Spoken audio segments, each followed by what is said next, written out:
So the poor little GoPro suffered a bit of a catastrophe this morning. I was heading down and I had it suction cupped outside on the front windscreen, trying to get a bit of road footage when this happened.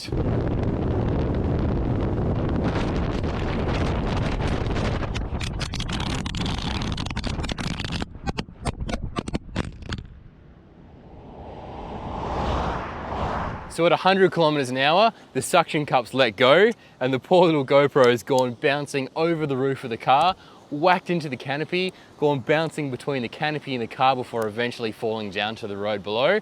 And then I guess rolling along the bitumen for a little while.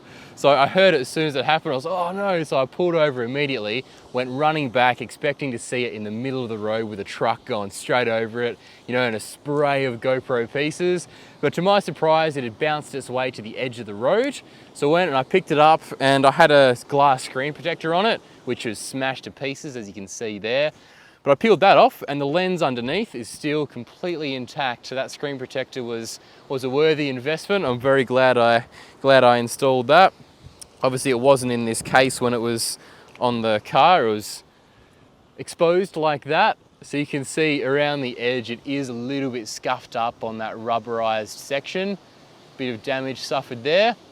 But I'm happy to report it's still fully operational. The functionality hasn't been impaired one bit, so that's good enough for me. I'm happy with that. These things happen, and I figure being a GoPro, it's designed to be used outside the car, to be stuck in places where you can't put a conventional camera.